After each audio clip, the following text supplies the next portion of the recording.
Hello viewers, welcome to BRK news. నేను మీ Fatima. So ఈరోజు మనతో పాటు ఉన్నారు ప్రముఖ famous motivational speaker and life coach ఫ్యామిలీకి సంబంధించి చాలా చక్కటి వివరాలు అయితే మనకి తెలియజేయడానికి మనతో పాటు ఉన్నారు మనోజ్ నామాల మేడం గారు. సో మేడంతో మాట్లాడి మరిన్ని వివరాలు తెలుసుకుందాం. నమస్తే మ్యామ్. నమస్తే ఫాతిమా. ఎలా ఉన్నారు? ఫైన్. ఓకే మ్యామ్, ఈరోజైతే నేను ఒక కొత్త టాపిక్తో వచ్చాను.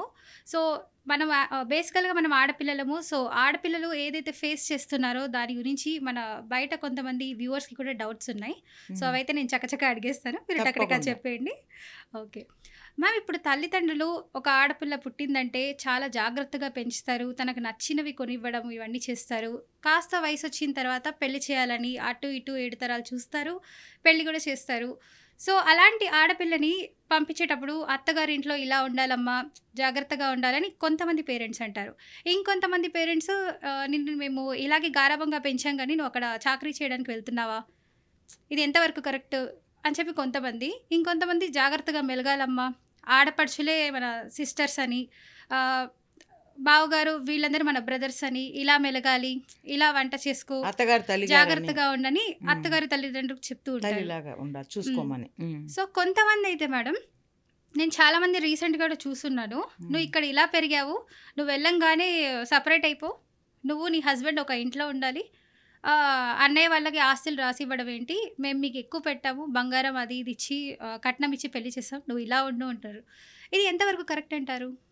ఒక ఆడపిల్లకి పెళ్లి చేసి అత్తగారింటికి పంపించిన తర్వాత పూర్తిగా ఆ తల్లిదండ్రులకే బాధ్యత పోయిందని చెప్పలేం.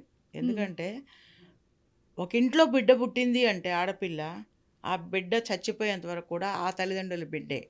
అవునంటారా కాదంటారా? అవును. Daughter of Fatima, daughter of mother of అంటారు కదా. మీరు ఎప్పటికైనా కూడా మీ నాన్నగారి పేరేంటి అంటే మీ నాన్నగారి పేరు చెప్తాము, మీ మదర్ పేరు చెప్తాము, అత్తగారి పేరు మామగారి పేరు చెప్పం కదా. సో అయినప్పటికీ ఆడపిల్లకి మనం పెళ్లి చేస్తున్నాము అంటే ఆమెకు ఒక లైఫ్ ఏర్పాటు చేస్తున్నట్లు లెక్క. ఒక హస్బెండ్, ఆమెకు కూడా ఉండాలి కదా, ఒక హస్బెండ్ ఉండాలి, పిల్లలు ఉండాలి, ఒక సంసారం ఉండాలి, ఒక కుటుంబం ఏర్పరచాలి. ఇప్పుడు భార్యాభర్తలు ఇద్దరు ఒక కుటుంబంగా ఉండబట్టే కదా ఆ బిడ్డ పుట్టింది, అన్యోన్యంగా ఉండబట్టే కదా ఆ బిడ్డకి జన్మనివ్వగలిగింది. అలానే వాళ్ళ బిడ్డ కూడా ఒక కుటుంబాన్ని ఏర్పరచుకొని భర్త సంసారం చేసుకోవాలి, బిడ్డల్ని కనాలనేటువంటి ఉద్దేశంతో పెళ్లి చేస్తారు. అంత మాత్రాననే కుటుంబంతో ఆమెకు అనుబంధం తెగదు. ఆడపిల్లకి ఎప్పుడు కూడా పుట్టింటితో ఒక మంచి అనుబంధం అయితే ఉంటుంది. ఎందుకంటే చిన్నప్పటి నుంచి, అంటే తనకి ఊహ తెలిసిన దగ్గర నుంచి, ఊహ తెలియని దగ్గర నుంచి కూడా తల్లి మధ్యలో తండ్రి మధ్యలో తను చాలా గారాబంగా పెరిగి ఉంటుంది. ఎందుకంటే ఆ ఇంట్లో ఆ బేబీ ఫస్ట్ బేబీ కావచ్చు, సెకండ్ బేబీ కావచ్చు, అయినప్పటికీ కూడా వాళ్ళు ఏం చేస్తారంటే ఆ బిడ్డ మా బిడ్డ అనుకున్నప్పుడు వాళ్ళ బిడ్డ కాబట్టి వాళ్ళు చాలా గారాబంగా పెంచుతారు. అన్లిమిటెడ్ లవ్ అంటే ఏమి ఎక్స్పెక్ట్ చేయరు బిడ్డల దగ్గర నుంచి తల్లిదండ్రులు. నిజం చెప్తున్నాను, నేను కూడా ఒక మదరే కాబట్టి బిడ్డల దగ్గర నుంచి తల్లిదండ్రులు ఏమి ఎక్స్పెక్ట్ చేయకుండా ప్రేమిస్తారు. అసలు నిజం చెప్పాలంటే ఒక బిడ్డని ఒక తల్లి ఎంత ప్రేమిస్తుంది అంటే అన్కండిషనల్ లవ్. ఇంకొకటి ఎక్స్పెక్ట్ చేయకుండా, అసలు ఆ బిడ్డ నాకు రేపు ఏమిస్తుంది, రేపు నన్ను ఎలా చూస్తుంది, నాకు అన్నం పెడుతుందా, ఇలాంటి ఆలోచన అనేటువంటి తల్లికి కానీ తండ్రికి ఏమన్నా ఉంటుందేమో తెలియదు, కానీ తండ్రికి కూడా నాకు తెలిసి ఉండదు. అంత ప్రేమించడం వల్ల ఏమవుతుందంటే తల్లి కూతుర్లకి తండ్రి కూతుర్లకి ఒక బాండింగ్ ఏర్పడిపోతుంది. బేసిక్గా మీరు అడిగిన దాని దగ్గరికి సబ్జెక్ట్కి వస్తున్నా నేను. తండ్రికి కొంచెమన్నా గ్యాప్ ఉంటుంది బిడ్డతో, కొంచెం అంటే రిలేషన్లో, అంటే ఎక్కువ క్లోజ్నెస్, ఇంటిమేసీ అంటారు కదా. ఎందుకంటే ఆయన జెండర్ కూడా ఇక్కడ డిఫరెంట్ కదా, ఆయన ఫాదర్ అయినా కూడా మేల్ కాబట్టి కూతురు యొక్క పర్సనల్ మ్యాటర్స్ మాట్లాడుకోవడానికి అంత సుముఖత ఉండదు, ఆయనకి అంత క్లోజ్నెస్ ఉండదు. ఎంతసేపటికి తనకి బిడ్డకి ఏం కావాలో చూడటము, బిడ్డకి ఏం కావాలో కొనియటము, బిడ్డకి ఏ స్కూల్ కావాలో జాయిన్ చేయటం, ఏ కాలేజీ కావాలి, ఏ బట్టలు కావాలి, ఏ పెన్ను కావాలి, ఏ పెన్సిల్ కావాలి, ఏ మొబైల్ కావాలి, ఇవి చూడటం ఎక్కువ. ఫ్యూచర్లో ఎలాంటి ప్రాబ్లం ఫేస్ చేయకూడదు అనేటువంటి పెద్దరికంతో ఉంటాడు ఫాదరు. డీప్గా ఒక కూతురికి, తల్లికి మాత్రమే తెలుస్తుంది తన కూతురు గురించి. ఆ బాండింగ్ ఏంటంటే ప్రతి చోట కూడా ఇద్దరు ఫిమేల్ కావడంతో ఏమవుతుందంటే ఒక బాండింగ్ పెరుగుతుంది. ఆ బాండింగ్ ఎలా ఉంటుందంటే స్నేహితురాలుగా ఉంటుంది, పక్కింటి అమ్మాయిలా అలాగా ఉంటుంది తల్లి. కొన్నిసార్లు ఒక పిన్నిలాగా బిహేవ్ చేస్తుంది. అంటే పిన్ని అంటే అంటే ఒక పిన్నితో మనం ఎలా, ఒక అమ్మాయి ఉందనుకోండి, ఒక పిన్నితో ఎలా అన్ని విషయాలు షేర్ చేసుకుంటే, కొన్నిసార్లు తల్లితో కూడా ఒక పిన్నితో షేర్ చేసుకున్నట్టుగానే తల్లితో కూడా కొన్ని విషయాలు, మమ్మీ ఇది మమ్మీ అక్కడ ఇలా అన్నారు మమ్మీ ఇక్కడ. ఈ యొక్క బాండింగ్ అనేది కూతురికి తల్లికి చాలా ఉంటుంది. చిన్న చిన్న అలకలు ఉంటాయి, చిన్న చిన్న బాధపడడాలు ఉంటాయి, చిన్న చిన్న ఎమోషన్స్ ఉంటాయి. తన తల్లి తనకు కొనియకుండా తను కొనుక్కుందనే ఫీలింగ్ కొంచెం జలసీ ఉంటుంది కూతురికి. అలాగే తల్లి కూడా నన్ను పట్టించుకోవట్లేదు నా కూతురు అనే ఫీలింగ్ కూడా ఉంటుంది. అలా పెరిగిన తర్వాత పెళ్ళి వెళ్ళిపోతుంది అంటే ఆ తల్లికి ఒకలాంటి ఎంప్టీనెస్ వచ్చేస్తుంది. నా కూతురు నన్ను వదిలిపెట్టి వెళ్ళిపోతుంది. అంటే చిన్నప్పటి నుంచి అంత గారావంగా ప్రేమగా ఇష్టంగా ప్రేమగా పెంచుకున్నామే చిన్నప్పటి నుంచి. నా కూతురు నాతో ఒక ఫ్రెండ్. కొంతమంది తల్లులు మీరు నమ్ముతారో లేదో, వాళ్ళ ఫ్రెండ్స్కి కూడా ఫోన్లు చేయకుండా మానేస్తారు. కూతురు ఉంది కదా ఇంట్లో, ప్రతిదానికి కూతురు. సెల్ ఫోన్ ఆపరేట్ చేయాలంటే కూతురు, యూట్యూబ్ ఓపెన్ చేయాలంటే కూతురు, కొత్త సిమ్ కావాలంటే కూతురు, షాపింగ్ చేయించుకోవాలంటే కూతురు, డిజైన్లు శారీస్కి బ్లౌజులకి డిజైన్లు చెప్పాలంటే కూతురు, ఏం తిందాం బయటికి వెళ్ళి అంటే కూతురు. ప్రతిదానికి ఏమవుద్దంటే ఆ 23 సంవత్సరాలు 24 సంవత్సరాల్లో తల్లి కూతురు మధ్య ఒక మంచి రిలేషన్ ఏర్పడిపోతుంది. ఆ సందర్భంగా ఈ అమ్మాయి పెళ్లి చేసుకుని వెళ్ళిపోతుందంటే ఈమెలో ఒక రకమైనటువంటి బాధ మొదలవుతుంది. నా కూతురు నన్ను వదిలిపెట్టి వేరే ఇంటికి వెళ్ళిపోతుంది. అక్కడ నాలాంటి ఒక స్త్రీకి దగ్గరైపోతుంది. అంటే అత్తగారికి దగ్గర అవుతుంది అని తెలుసు, అవ్వాలి అని తెలుసు.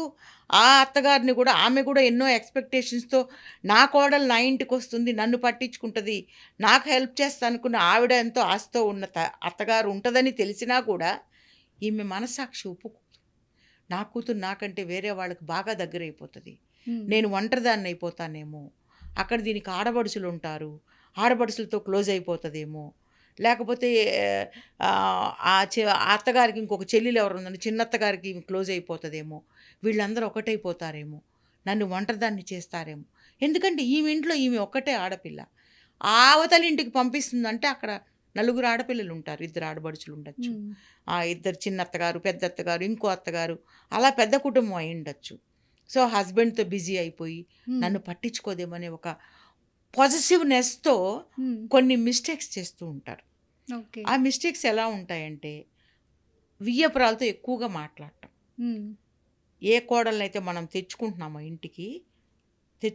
కదా, ఆ అబ్బాయి వాళ్ళ అమ్మతో ఎక్కువగా మాట్లాడటం, ఈవిడ పిల్లనిచ్చిన ఆవిడ ఎక్కువ మాట్లాడటము, ప్రతిదానికి మా అమ్మ ఏం చేస్తుంది అని అడగటము, ఫోన్లు ఎక్కువగా చేసి మాట్లాడటం, కూతురు ఏం చేస్తున్నానని కూతురుతో మాట్లాడటం, మళ్ళీ వాళ్ళ అత్తగారితో మాట్లాడటం. మా అమ్మాయి ఎలా ఉంటుంది, బాగానే ఉంటుందా, మీతో క్లోజ్గా ఉంటుందా అంటే, ఇంకొకసారి పొద్దున్నే లేస్తోందా అంటే ఈమె ముందు కూతురు గురించి కంప్లైంట్ ఇవ్వటం అక్కడ. సో ఇలా కొంతమంది తల్లులు ఈ పొజిటివ్నెస్ వల్ల కూతురుతో మాట్లాడాలనేటువంటి ఉత్సాహంతో వాళ్ళ అత్తగారికి కూడా ఫోన్ చేస్తారనమాట. నేను మీతో అన్నాను కదా, ఇద్దరితో సైమల్టేనియస్గా మాట్లాడతాం. దాంతో ఏమవుతుందంటే వాళ్ళ ఇంట్లో కొంచెం డిస్టర్బెన్స్ ఏర్పడుతుంది. నేను చెప్తున్నాను, టు బీ ఫ్రాంక్గా చెప్తున్నాను, మా అమ్మాయికి కూడా పెళ్ళైపోయింది. నేను ఎక్కువ మాట్లాడాను మా అమ్మాయితో ఫోన్లలో కానీ. సో ఒక డాటర్తో ఒక మదర్ ఎంతవరకు మాట్లాడితే కరెక్ట్ అంటారు? ఎంతవరకు మాట్లాడాలంటే లిమిటెడ్. మ్యారేజ్ అయిన తర్వాత ఆమెకు కొన్ని బౌండరీస్ ఉంటాయి. హస్బెండు, ఆమె పిల్లలు, ఆమె ప్రపంచం. ఆమెకి ఇప్పుడు ఇది అనుభవించేసాం. 30 సంవత్సరాలు 28 సంవత్సరాలు మనము అంటే మేము అనుభవించేసాం మా జనరేషన్.